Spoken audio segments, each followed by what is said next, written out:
what's your experience and what's your expectation about the prospects for the future in this area?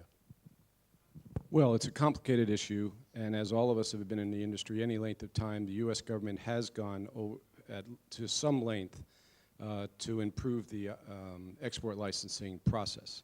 And I agree with Peter, we're actually seeing some results now. But I make no excuses for the ITAR process within the United States. Raytheon is an instrument of U.S. foreign policy, period. We get release of we get a license release for systems that we're allowed to export from the United States because the U.S. government has decided it's in their best interest to have our allies using our equipment. So in the case of Patriot, for example, the U.S. government has made a decision to release Patriot to Poland. That decision comes with a foreign policy decision that the U.S. government wants to see an ally using the same system as they're using. And oh, by the way, the U.S. government has decided to fund Patriot until 2042. So that's a long-term commitment by the U.S. government to a trusted ally. Once that system is in place, and if Poland makes the decision to purchase Patriot, then they are forever linked to the same missile defense system as the United States now employs. And oh, by the way, the same protection that the United States affords the secrets associated with Patriot are then transferred to Poland because we are so careful about where we release technology. Now, I'd be lying to you if I didn't tell you that it is frustrating sometimes because we do want to see the system move quickly. We do want to reach new markets.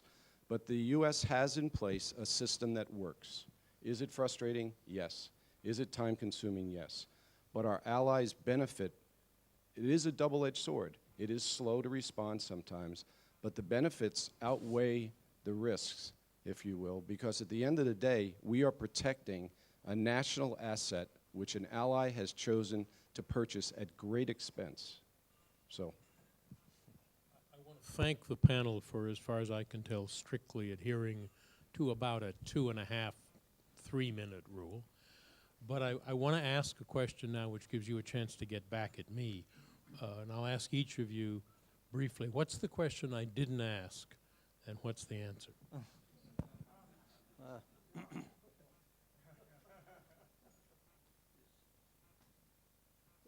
subject, let's put it differently, the subject you would like to have talked for 2 minutes about that you didn't get a chance Maybe it's a perfect question for an ambassador because he can give you a diplomatic answer to that. But I'll start anyway with my 12 pages. So this may take longer than 2 minutes. No, it won't. I just, my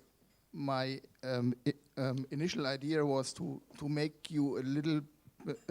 Well, your question would have been, what does the European Defence Agency do in this respect? And I would take the liberty to answer that in or on 1.5 pages. So, but that's not it. What we do is. Hopefully you can answer that without too many notes. I can answer that without any notes because I've been there for long enough, I think.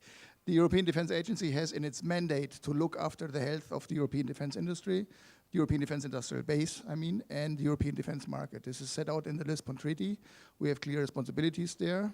Of course, the Commission has a role as well, and the ambassador mentioned this with the defence package and the two directives that had been launched and have been in power for more than 2 years, which aim to regulate the European market, including defence. The European defence community, especially ministries of defence, maintain the view that the European defence market is not like any other market, like the market for washing machines, for example. We have the Article 346 in the Lisbon Treaty, which allows us to abstain from competition, from European or global competition, whenever we want to, when we think it's necessary for national security or national sovereignty or also security of supply. So it's a fine line that we have to tread here. Of course, we want as much as possible regulated or under the internal market because it's clear rules for everybody. The same rules apply for everybody. On the other hand, it doesn't make sense to have a competition for a highly sensitive defense acquisition at all costs, because you may end up with the bidder, the most advantageous bidder or the lowest bidder, whatever you prefer, who is not in the place that you want him to be. So this is why we are working on this. Why this is the mandate that the ministers gave us. At the current time, we're working up towards the European Council on Defense. The European Union Council will have a meeting that includes, it's not dedicated completely to defense in December, but it will include a larger portion of defense issues, defense and security issues than previous summits have, because you all know the economic situation in Europe for some years prevented defense issues from being on the foreburner. But it's different this time, so this is our chance, and it'll not be a repetitive thing. It'll not be in each council after that. We hope it'll be in more councils than before, but no, this is the time to act on this and to get our act together.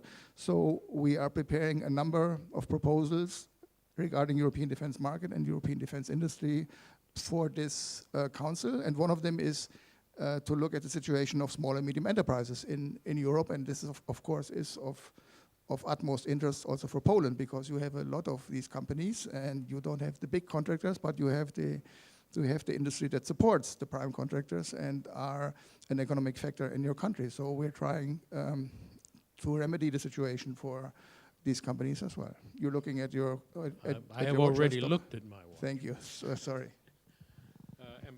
Ambassador, what have I missed? What would you like to have had the opportunity to say? Yes, Walter, as you know, I'm the ambassador of France to Poland. And the question I would like you to ask me is, how does Poland fit into the picture of the European defense industry? And the answer I would give you is that Poland is a player in European defense and security. It has displayed a decidedly pro-European posture in the last few years, especially during their presidency in 2011, when it advocated strongly in favor of an operational center.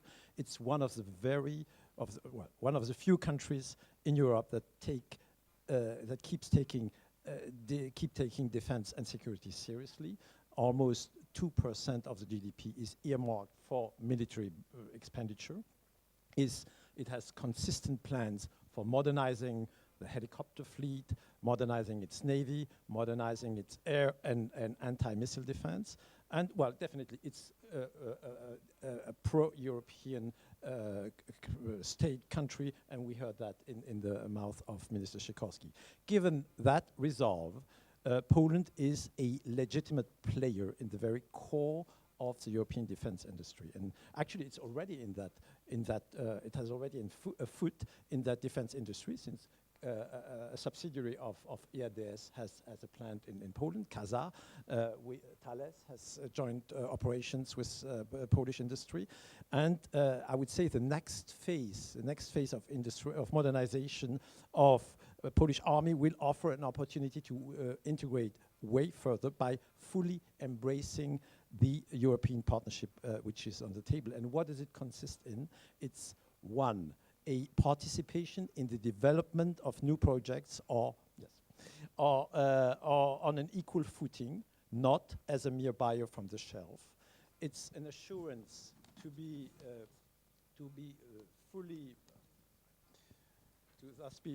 involved in the conception of new systems of the future, rather than staying on the sidelines of the future integration, which will no doubt continue. It's a transfer of technology regarding existing systems, and a transfer of technology which will allow Poland to take care of the maintenance of the systems, rather than outsourcing that maintenance to the technology provider or to its contractor.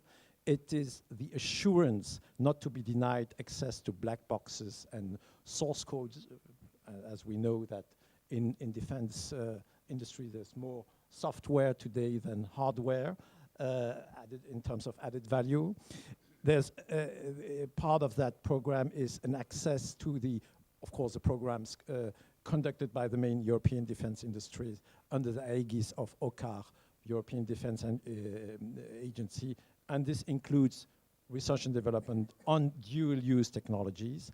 It provides also a level of pollinization of the production which no other from-the-shelf purchase is liable to offer, and no comparison with the sometimes meager offsets which were granted in the past or that may be offered in the future. And to sum it up, well, with no strings attached as they are part of the development program. Of course, it's Poland's decision to make, and certainly not anyone else's than Poland authority duty to define the national interest. But definitely, I see Poland as being at a crossroad here, and the path chosen at this point in time will substantially shape the future and the position of Poland vis-à-vis this European core, and that's for the decades to come.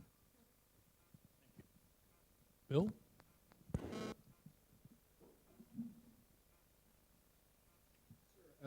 With responsibility for Raytheon's footprint in Europe, I would have wanted you to ask me how to grow it, right? And I would say back to an earlier question you asked about cooperation or collaboration. No country, given the economies that we're now talking about and the ability to spend money in defense budget, no one country can address all the requirements that are pressing on our national interest. And I could name three: missile defense, cyber, and ISR. All of those are critical issues that each and every country, each and every ally needs to address individually. And I would offer that the monies available to address those very critical threats isn't always resonant. And so partnerships are critical. And so when we talk about growing the business here in Europe, growing our footprint from an already significant footprint as it exists today, we are looking for companies in Poland and other places in Europe with which to partner. And I would say that my charter is to identify strategic partnerships in Europe, in Poland in particular, where we can collaborate together to address some of these critical issues: missile defense, cyber, and ISR. That's the question I wish you'd ask me. That's the answer you would have given.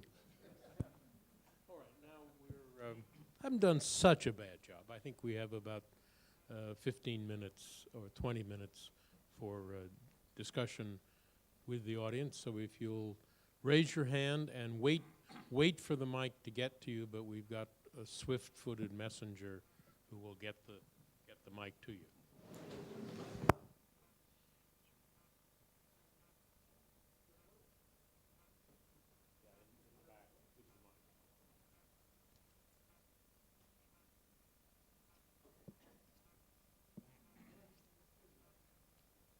Must be an American system that the software has been taken out of.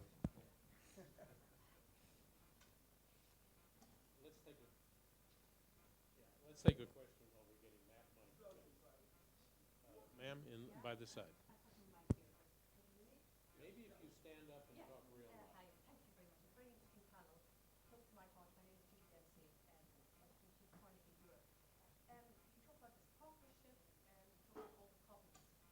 None of you have touched on the ongoing lack of cooperation between the EU and NATO. And you see this is hindering. We've got pooling and sharing in one philosophy. We've got smart defense in the other. I mean, isn't it a bit ridiculous when the resources are so scarce that the EU and NATO don't even formally talk to each other? Thank you. We don't unfortunately have either a Greek or a Turk or a Cypriot here, but would one of you like to address that issue? The question grossly summarized is, isn't the lack of EU-NATO cooperation an obstacle to the kind of defense acquisition cooperation we've been talking about? Yes. Shall I? Yeah. Well, there's no lack of cooperation between the EU and NATO in operational terms. But as you mentioned, we're talking about capacities. Countries develop capacities with programs, and then these capacities belong to them for operational use. And as we are all allies, or most of most EU countries are also NATO allies.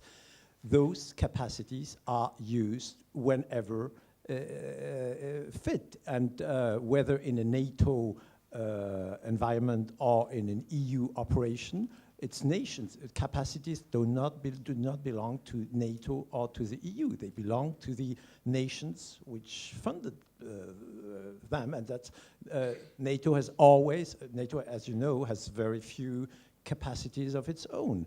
There are some shared capacities, but pretty few, and it's nations which pool their capacities in the framework of an operation when this operation is decided under NATO or EU. I think it's a theological argument you're raising here. And frankly, well, let other panelists comment on that, but I don't see the real problem. Let's take a couple questions, and then we'll ask all three panelists to come in briefly. If Okay, we've now, got the mic now it working, works, then- yes. Okay, so thank you. My name is Marcin Terlikowski. I'm from the Polish Institute of International Affairs, and I would just like to ask you a simple question about the sustainability of the current economic model of the defense industry in Europe.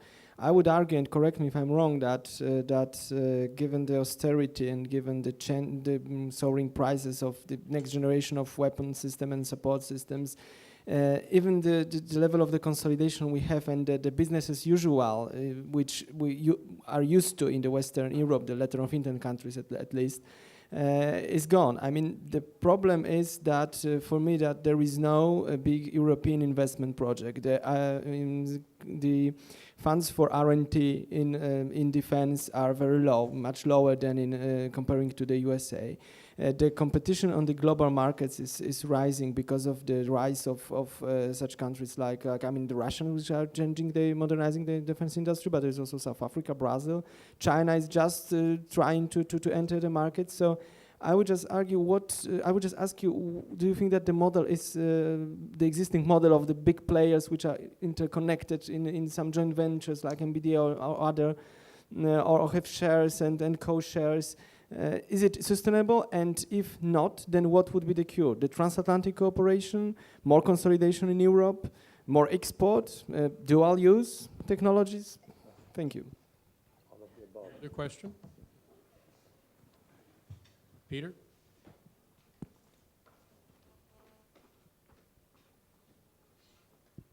Thank you. Peter Flory with Kinetic North America. There's been a lot of discussion about partnerships and cooperative programs, of industrial partnerships, particularly from Bill and also from Peter and the ambassador, talk about multinational programs in organizations like the EDA or NATO. But as the chairman pointed out, the roads are littered with the bones of problems of this type. So my question is, what are the things, in your view, that make these more likely to work?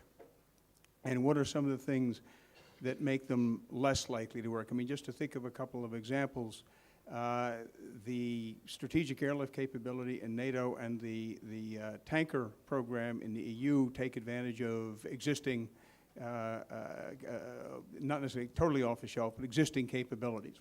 While systems like NATO's AGS or the A400Ms, programs that had to be developed, are more complicated, take longer, they have all the problems inherent in any big complex weapons program, plus multinational, multi-company dynamic. So especially given the pressure on budgets and the pressure to make these systems actually work, and we have the recent example of the Eurohawk in Germany that hasn't worked out. How are you going to make them work this time? Okay, we've got the sustainability of the model and the keys to success in cooperative programs. One more question? Sir, in the fifth row, you. Simple question. To what extent Patriot in any way is constructed in Europe? I mean, is there any European cooperation in production of the Patriot system? Why don't we let Bill address the factual answer to the last question, and then all three of you talk about the subject more generally.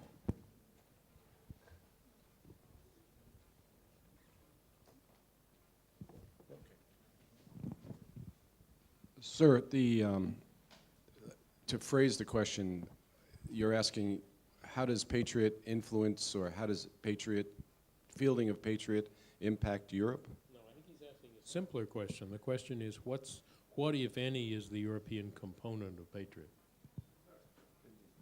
Oh, in terms of building. We are right now in the throes of developing a proposal for Poland. And until that proposal is offered, I'd be premature in discussing that. I apologize.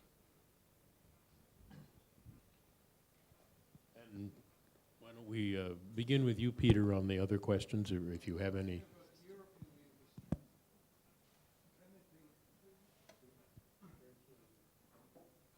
I'm sorry, we couldn't hear. NATO EU participation.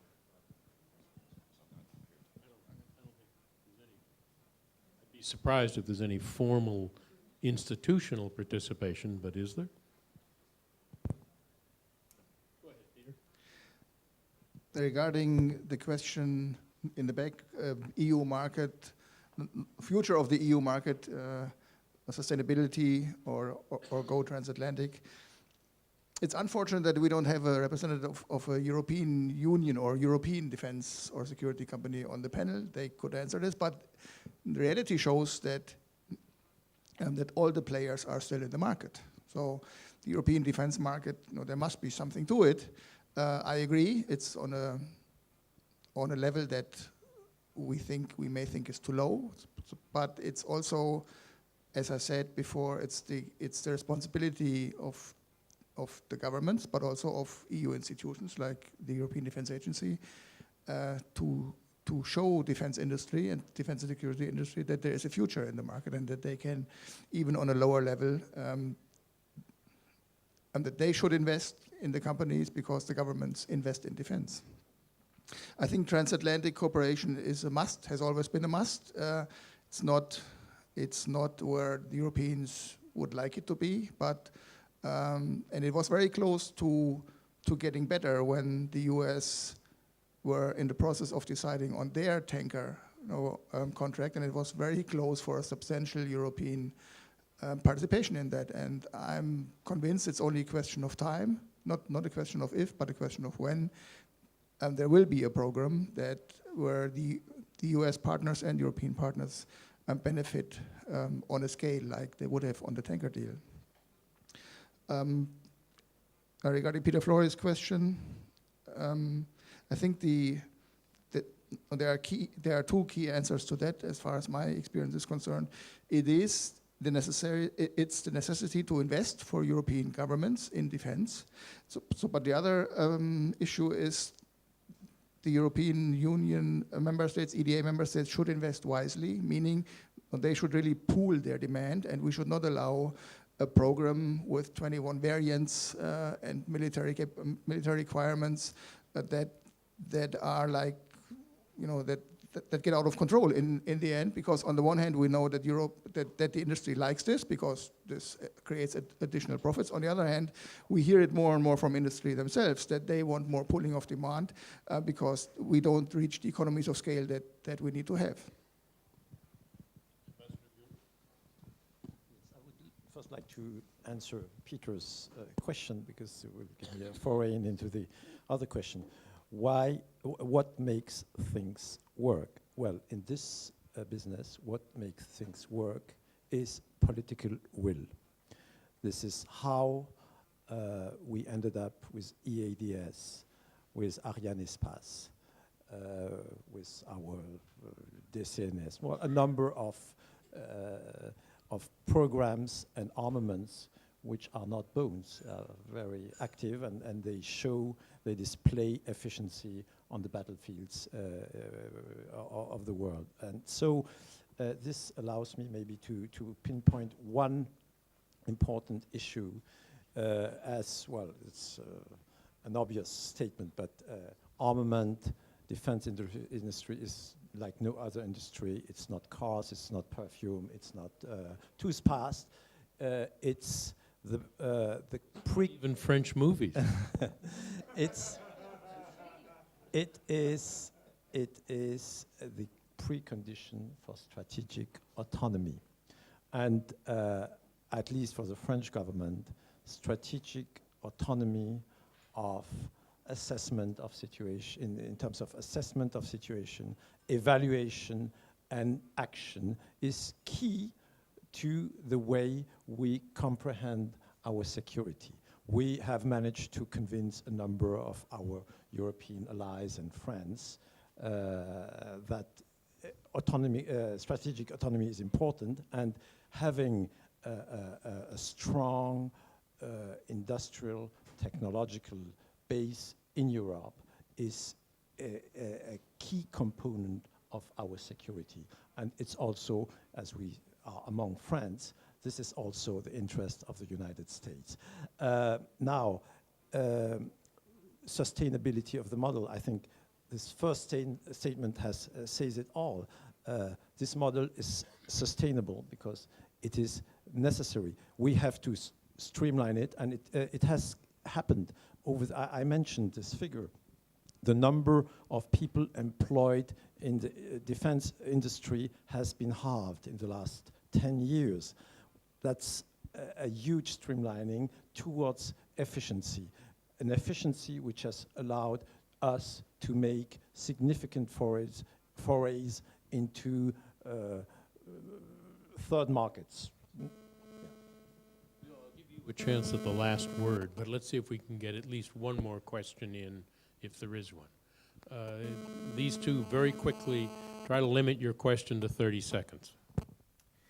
Good morning, I'm Fabrizio Borchi from University of Florence. Yeah, my question is very quickly is about globalization of defense industry, and I would like to ask the proportion of subcomponents of military platforms that come out of the Western defense industry.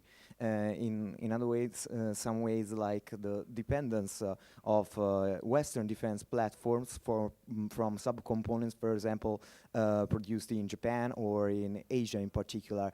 Because I know that in the 90s there were some studies from the Department of Trade of the US that underlined this, so I would like to know something about it. Thank you very much. Thanks. And the second question?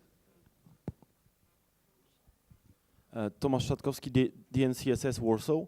Well, you've been covering the big picture of the European and transatlantic defense market. However, I would like to ask a question which would pertain to a situation of a middle or little-sized state, and what can such a state do with its defense industrial base? I mean, and I mean, of course, Poland. I mean, Poland is embarking on quite an ambitious defense modernization program, and there are hopes being raised that might be a spin-off for the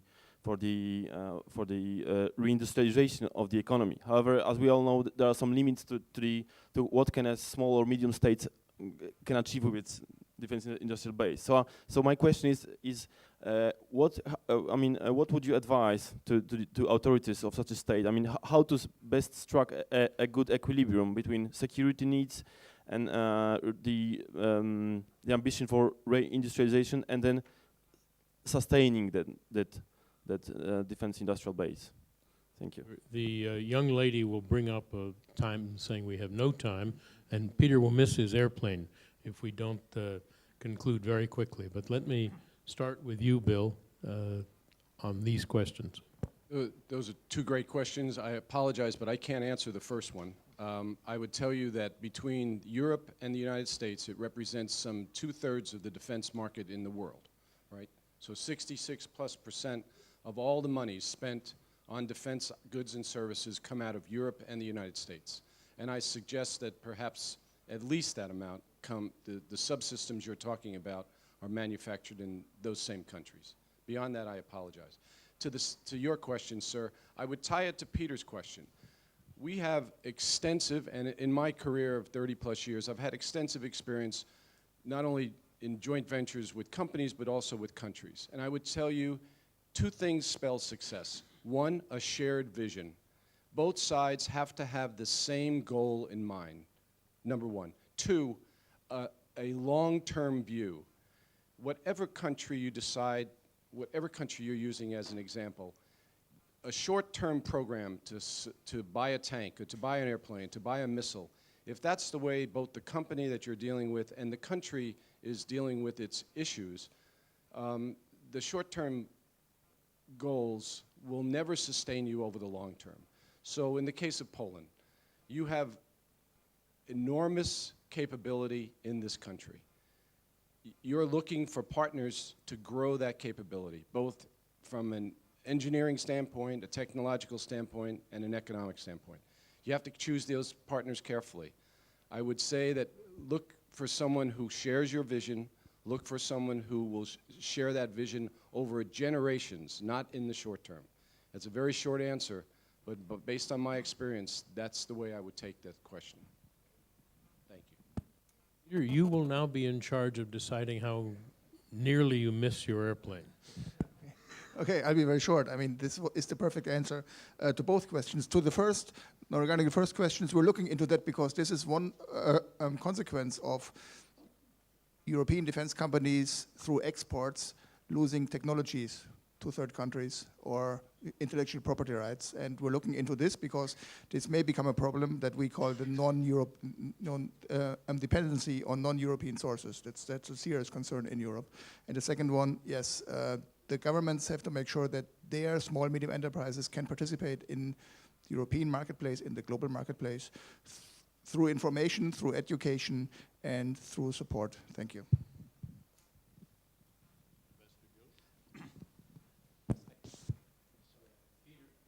Need to go, you're excused. Safety margin. I cannot give a definitive answer to the first question, and I would suggest the gentleman who raised the question actually to go through the CIPRI yearbook and to compute all the defense industry of the Western world, and you will find out a proportion which is pretty close to what you mentioned, Bill. As to the second question, well, my advice to any country, or at least to any European country, would be if you're seriously concerned about your security and your armament in the future, the response, the answer is development, shared development, rather than buying from the shelf with strings attached and black boxes.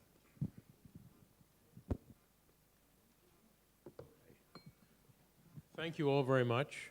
We have, in particular, I do want to thank the panel for sticking to the draconian American export rules about time limits. And thank you all for coming. And please join me in thanking the panel for an interesting and provocative presentation.